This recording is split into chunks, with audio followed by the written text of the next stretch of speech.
Good evening, everybody. It's nice to see those of you that have joined already. So, for those of you not on the live chat, we say bonsoir to Anne and Jacques, and hello to Sue, love it, to Marilyn, Ellen Parsons. It's a small amount on the chat tonight, isn't it? Everyone else must be running late, eh? So, we're having a little conversation about what is the best, most unusual, strange, weird, nice thing that you've ever received as an inheritance. And so Sue in her granddad's woods, as in bowling balls, is that right? That's what we're talking about here. That sounds like a great thing. Where do you keep them, Sue, in your house? And Marilyn talks about inheriting a gold watch chain that belonged to Jim's grandma. And Anne got a locket from her mum, so that's nice, isn't it?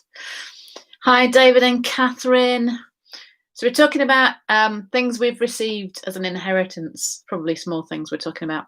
Helen, the carved Chinese camphor box from my parents. How big is that, Helen? Is it like a small one, or is it like a big chest? So how nice, Sue, that you actually use them as well. Oh, that's nice, isn't it? How many of them are there? Hi, Evelyn. So I'm just going to copy this in again for people who are coming to the party late.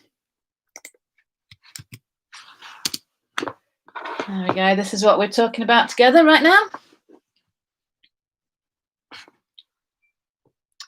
Fills your hall, Helen. Okay, yeah, that's a big chest. In fact, I kind of vaguely remember seeing it.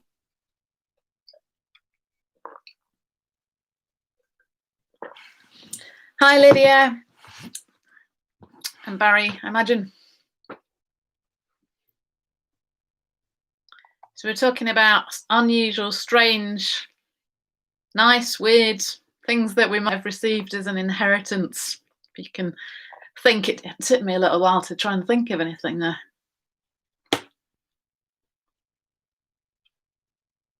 Whilst we just wait for a few extra people to join us. Evening, Bernard and Katie. Oh, and Joe. Joe has written, made it to listen live for the first time. Well done, Joe. But actually, the most impressive thing is that you've listened to them not live, actually. I'm pretty impressed by that. So those of you joining late, we're talking about, not really late, right now.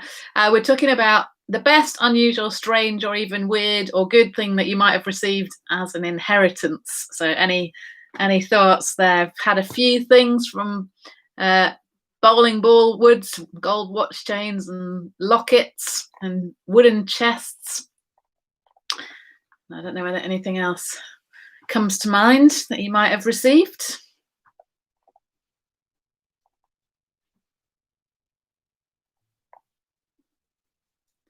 A round ruler, Bernard.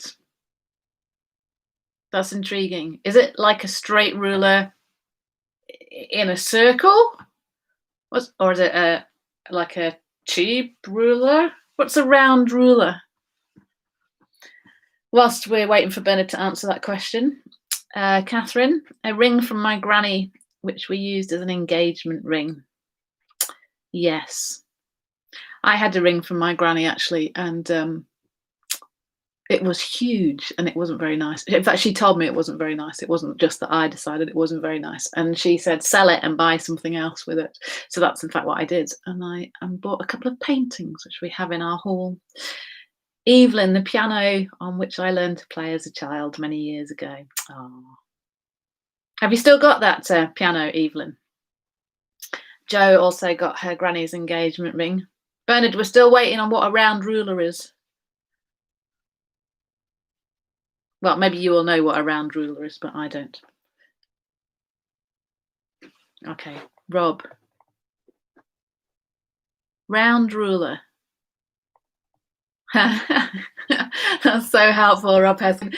So Rob Heskin's definition of a round ruler is a large monarch, someone like Henry VIII, I guess. So welcome, Malcolm and Diana. Some old garden tools from your dad, Malcolm. And Evelyn does still have her piano. Right, Bernard, here we go. It's like a long rod used to roll down the page of a ledger. So when you did lines for totals, they were all parallel lines. Right.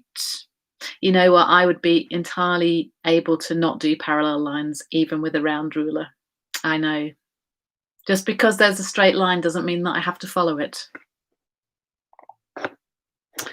Excellent. Right, what time is it? 8:05. I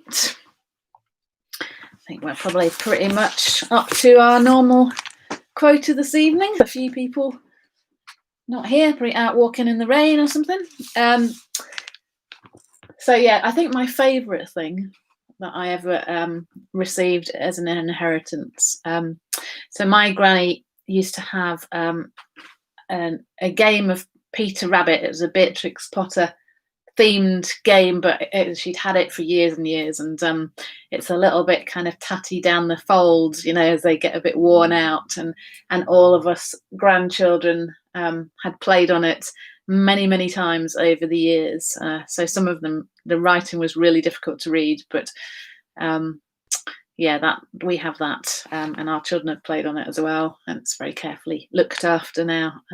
This Peter Rabbit game, which was a great favourite of all of us, and I felt that as the eldest grandchild that it should come to me. I think that I might have told my granny that as well, actually. Anyway, so we are continuing in numbers. This is our 10th week, which seems incredible, really, doesn't it? So well done those of you that have made every week. I am really impressed with that. And in a moment we're going to look at numbers 27, but we know, don't we, that there were 40 years between Egypt, their escape from Egypt, and their arrival in Canaan. 40 years in the wilderness. And if you remember back right to the beginning, when we thought lockdown wasn't going to last that long and wasn't sure that we'd ever get to the end of numbers, chapters 1 to 10 is when they're counting and they're setting up the camp and they're just getting themselves ready, and this kind of army of people ready to go into Canaan, into the promised land, and it all looks really good. And then in chapters 11 to 25, really truthfully, all of that unravels, doesn't it? And they're led into sin, and they grumble and they complain, and there's some stories in there that we find pretty hard to stomach, where the ground opens up and swallows people. But there's this kind of downward spiral in the people of God. And then we get to chapters 26 to 36, which is a little bit of a new day. There's a new hope in the land. And that's where we find ourselves. So well done for sticking through chapters 11 to 25, because it does improve a little for the next couple of weeks. So here we are. Canaan is very near now. And they just need to look over the Jordan River, which we find out later is kind of at the season of it being in flood. And they look over the Jordan River, and they've just got to cross the Jordan River to get themselves into Canaan. And so in chapter 26, Moses holds another census. Obviously, you can't have the book of Numbers without a number of censuses. I wonder if Moses had a round ruler, Bernard. I wonder whether he kind of wrote out all these things with his round ruler going down his papyrus to make sure that everything was in a straight line. That would be good, wouldn't it? And it's kind of a moment for like a reboot, like a reset of the people of God. This is the second generation that we're talking about here. And in this census, we find also the principles on which the land in Canaan was to be allotted. So I'm just going to read to you a few verses from chapter 26, verse 52. The Lord said to Moses, the land is to be allotted to them as an inheritance based on the number of names. To a larger group, give a larger inheritance, and to a smaller group, a smaller one. Each is to receive its inheritance according to the number of those listed. Be sure that the land is distributed by lot. What each group inherits will be according to the names of its ancestral tribe. And then if we go down, sorry, I should have started verse 51 here just because it's interesting. The total number of men, we're talking about the men over 20, the fighting men of Israel, was 6,000. I had this problem last time, didn't I? 601,730. Now, for those of you that have a head for numbers and will remember that actually it's not dissimilar to the amount of people that we started off with in the first census right at the beginning of Numbers. And then verse 63, these are the ones counted by Moses and Eleazar the priest when they counted the Israelites on the plains of Moab by the Jordan across from Jericho.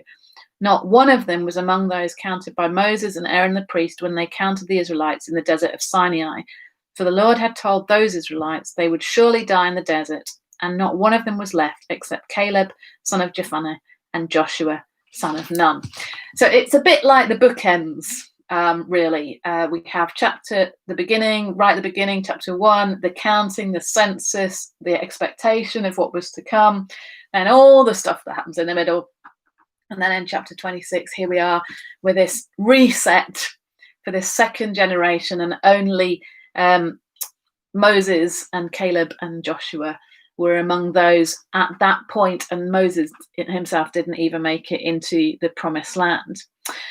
And as we're reading this, we kind of have a sense that the people are no longer going to be in desolate places, that the good land was straight ahead of them, and that they were going to be moving forward with great expectations.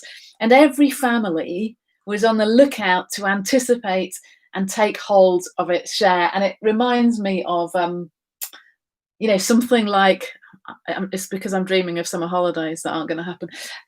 Those swimming pools where you get the fencing all the way around the swimming pool and there's just one gate and everybody's there with their towels, looking at the limited amount of sun loungers and just ready for them to open the gate so they can all rush in and put their towels down on the sun loungers around the swimming pool. It feels that sense of expectation. They're just about to go into the promised land. They're just looking towards what is going to be their land for their family.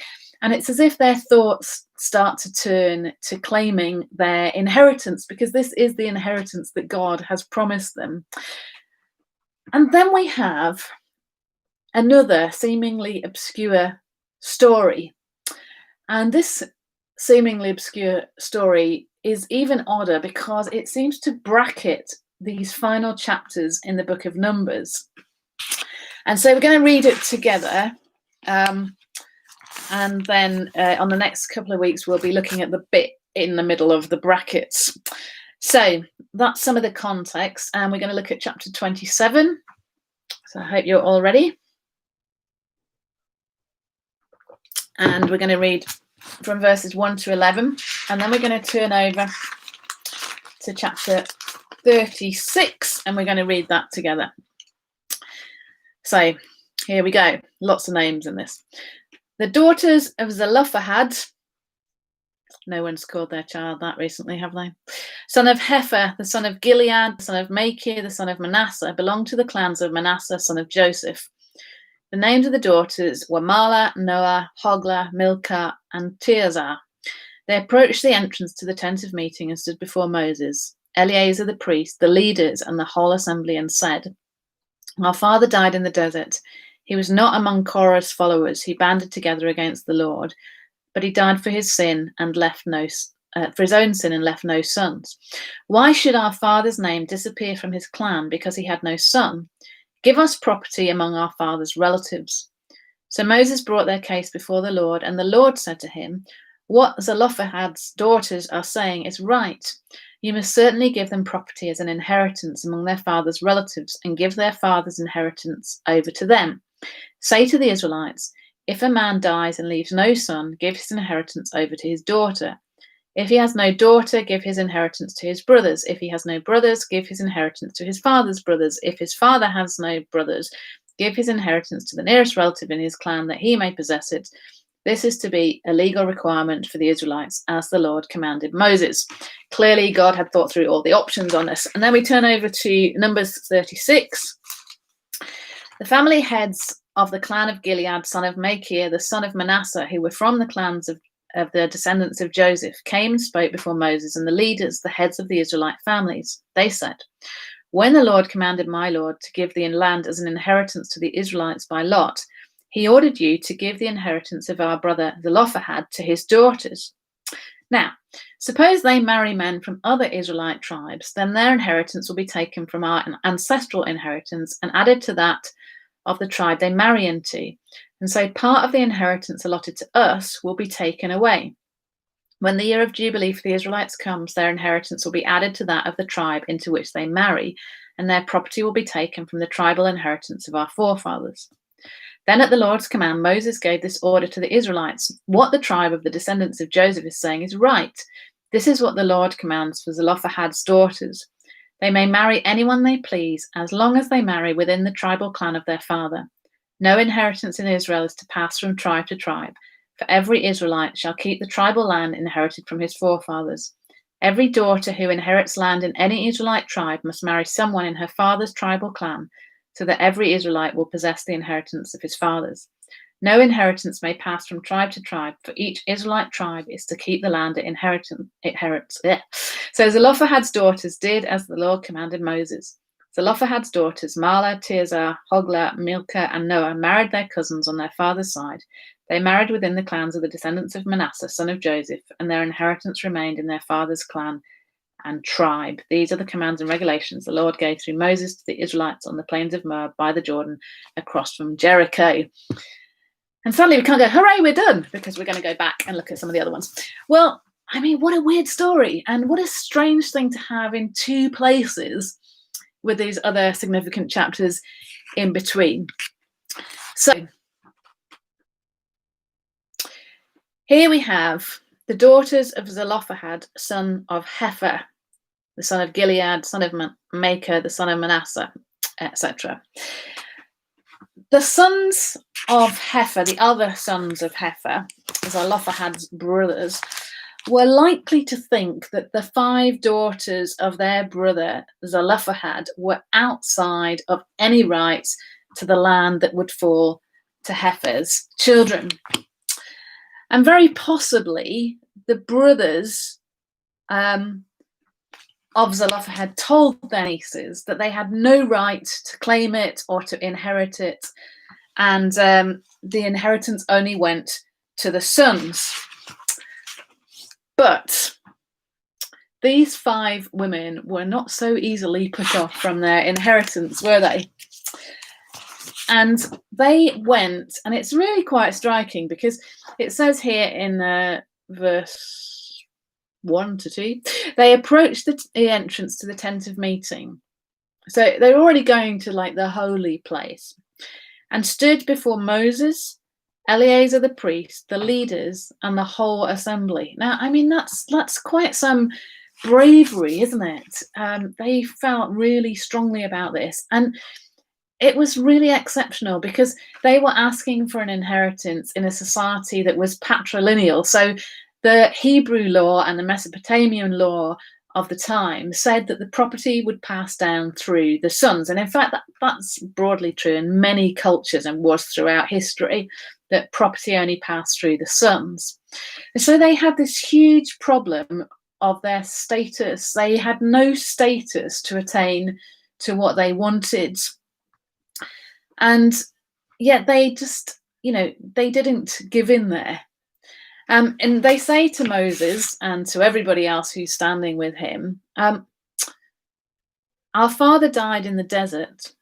He was not among Korah's followers. And you'll remember back to chapter 16, of course, when we talked about Korah's rebellion, and they grumbled against Moses and they complained about the situation that they were in, the food that they were or weren't able to eat. And many, many of them died in that incident because of their sin against God. And they're very clear to say our father wasn't amongst those people. They kind of want to say, look, we know that they were judged harshly. Our father wasn't amongst those. He died for his own sin. Now, whether or not they're talking about anything specific here, or whether they're just acknowledging, maybe was he just one of the general grumblers rather than the particular grumblers mentioned in chapter 16.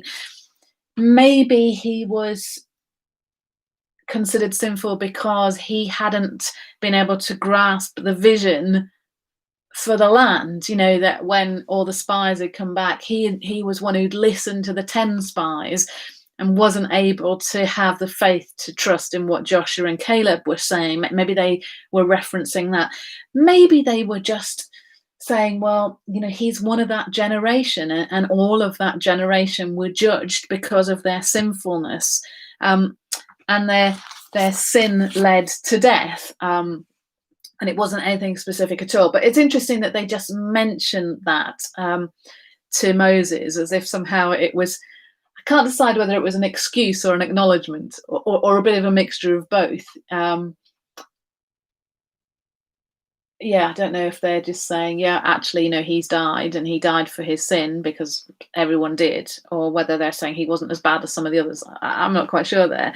But I guess somewhere in there is, does Zelophehad deserve to have his name preserved? And so here's these women, and they have a low status, and they don't really have any rights to come to Moses and to the leaders of Israel and say anything to him at all. But they just want to say, why should our father's name disappear from his clan because he had no son? I mean, it's not his fault. He obviously tried, but he only ended up with daughters. And so they just say, give us the property among our father's relatives. And I find it really interesting here because Moses brings the case before God. He doesn't say immediately to them, well, no, it doesn't work like that. I'm really sorry for you, but this is the way things work around here. He takes their case before God. And I kind of love what God says back. It's like they have this discussion, slightly as if God's never thought about this before. And he says, well, what Zelophehad's daughters are saying is right. You must certainly give them property as an inheritance among their father's relatives and give their father's inheritance over to them. I love that. I love a lot of those conversations that particularly the Old Testament characters have with God. And they talk to God, and it's like God goes, yeah, actually, that's a really good point that you've raised there. Let me just think about that for a moment. I think we'll go with that. That makes complete sense. I don't know if that's how it works out, but I kind of like that, and it makes me think that's how we can speak to God about things, that it doesn't all have to be dear Lord, amen. That we can just say, well, here I've got this situation, and I'm not quite sure how it's working out, and I'm not quite sure what you say about this, but can we talk about it? And that God responds to that. And actually what God does is he responds to these women who have really low status and who've kind of owned that actually their dad has died because of sin. And he responds to them with grace, isn't it? It's all about grace, which is, of course, that undeserved favor of God. And he gives them the right to inherit the land. And it's all about his generosity and his grace. And it says to us loud and clear that his mercy and compassion is greater than their father's sin. And it's greater than their own sense or their legal sense of status. And that's a really, really valuable thing. And I also just love, and this is kind of a bit of an aside really, but these women in this context, don't have much status at all. And we see the hand of God on this towards them. And then when we move over to the New Testament and we see the way that Jesus related to women in his context and in his culture, that again, he just treats them with honor and respect. He teaches them, he talks with them about matters of the law and of the kingdom, which people didn't do then. He gives them huge respect and expresses grace towards them. And actually, the way that Jesus treats women is startlingly, radically different um, than other religious rabbis in his culture would have done, and is really, really important. It's a kingdom thing that we see coming through there. And it's almost as if, in some ways, God says through this, well, it doesn't so much matter what your father is like or your grandparent is like.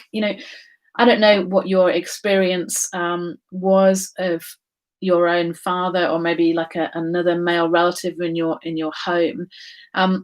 Some of you have been in kind of strong Christian lineage, so to speak. That doesn't always mean that the person was a lovely person, of course. Some of you come out of really non-believing backgrounds, people who didn't walk closely with Jesus. My mum and dad are Christians, but my grandparents, particularly on my mum's side, weren't. In fact, my grandfather was, I can't remember what the title was. The Freemasons. He was head of the Freemasons lodge, and it's very syncretistic and anti-Christian beliefs. God overlooks those things in order to offer mercy to those who follow. And so my grandparents' next door neighbours were followers of Jesus, and they took my mum and my aunt to church, and in that context they learned to follow Jesus too. So God offers mercy and grace and his inheritance despite where we come from, doesn't he? Which is a really powerful thing. It's like he says, I don't really mind what your status is in society. It doesn't matter to me whether you're right at the top of the pile or right at the bottom of the pile or anywhere else in between. It doesn't matter what your status is. It doesn't matter what the sin of your father is. If you respond to me, then it's about grace, and none of those things are strong enough to withhold the blessing of God upon us. And that comes through really, really strongly in this story. And then, of course, at the end of this bit that we read in chapter 27, there's all these details. As I say, it's almost as if God went, oh yeah, that's a really good point. Maybe I should think about all the other permutations of this conversation that we're having right now. And then there's all these details about that, which I just find kind of interesting. And then if we go over to chapter 36, what we find there is, like we often do, you make a principle, and then people have to work that out. And as they're working it out, they go, that was a really good thing in principle, but in practice, it looks a bit like this. And we're not quite sure how that's going to work. So we have these close male relatives who come to Moses and the leaders, and they say, we've got a concern. There's a little bit of a complication that we're thinking about here, and we wonder whether you've thought about this. So they're really clear to say that God has commanded Moses to give this land as an inheritance to the daughters of Zelophehad. But then they say, well, here's the issue that we've got. Suppose they marry men from other Israelite tribes, then their inheritance is going to be taken from our inheritance and added to the tribe that they marry into. And so part of the inheritance that's allotted to us will be taken away. And it's kind of, you have this feeling like, if you do this thing about giving the inheritance to lots of women, eventually it's going to get extremely complicated. And it was just this principle that the land of the woman would be absorbed into the husband's family as soon as they married into another tribe. And so this new tribe would then, this other tribe would inherit the land of Manasseh. And there's a couple of things that are a problem from that. First of all, it permanently reduces the land unless there's an even-handed, marrying between the tribes, and there's 12 tribes, so that could get all really complicated. So it reduces their land. And of course, it would also start to produce sort of islands of land from other tribes in the middle of their tribal lands, and that was never going to end well, was it? And of course, land is everything. And in fact, the concept of the land in the Old Testament is really significant because the land was their inheritance. The land, the blessing of God rested in the land, and we're talking geography at that point. But it was their wealth. How much land? What's your bank balance? It was their legacy. It's what they would leave to their children. It was where obviously they farmed or and provided their own food and produce. So it was genuinely a reasonable concern. And so then in verse 7 and 8, we have an answer to this because God says, oh yeah, they're right. So we have this kind of odd conversation thing going on. So he then says, this is what the Lord, verse 6, commands for the Zelophehad's daughters. They may marry anyone they please, as always good, as long as, less good, but anyway, as long as they marry within the tribal clan of their father. No inheritance in Israel is to pass from tribe to tribe, for every Israelite shall keep the tribal land inherited from his forefathers. Every daughter who inherits land in any Israelite tribe must marry someone in her father's tribal clan, etc. So it was great, wasn't it, really? It was like, yes, I see where you are. I see where the problem is. Let's not do anything dramatic as in say, well, they can't get married then, but actually they may marry, they may choose who they marry, which is quite interesting in this context as well. But they can only marry within the clan of their father. So here's the boundaries. They can do this, but it just needs to be within these boundaries, and then the inheritance will stay in the right clan. And it's just like, God makes absolutely sure that their inheritance happens. And God makes absolutely sure that our inheritance happens, because this generous inheritance of God for the people of Israel, however disastrous they were, is a foretaste of what is to come, isn't it? The promised land, going home. It points to something somewhere greater. The inheritance that is ours because of the death of our benefactor, who is, of course, Jesus. And if we turn to 1 Peter and chapter 1, you will, I'm sure, be familiar with these verses. Finding Peter, however, could be more of a challenge than that. Here we go, 1 Peter chapter 1 and verse 3. Says, praise be to the God and Father of our Lord Jesus Christ. In his great mercy, he has given us new birth into a living hope through the resurrection of Jesus Christ from the dead, and into an inheritance that can never perish, spoil, or fade, kept in heaven for you, who through faith are shielded by God's power until the coming of the salvation that is ready to be revealed in the last time. It's as if what we see here is that we have land rights in heaven. We have that inheritance that we are guaranteed. It's a place for us. It's going to last. It's permanent. It never perishes, spoils, or fades. And that's our inheritance in the presence of our Father in heaven forever. And, there is much that is fleeting and fragile, isn't there? Our earthly inheritance. I mean, I love the things that you've put down here, because in the main, they're more emotional than financial. They're things that meant something to you because of the person that owned them and your relationship with that person.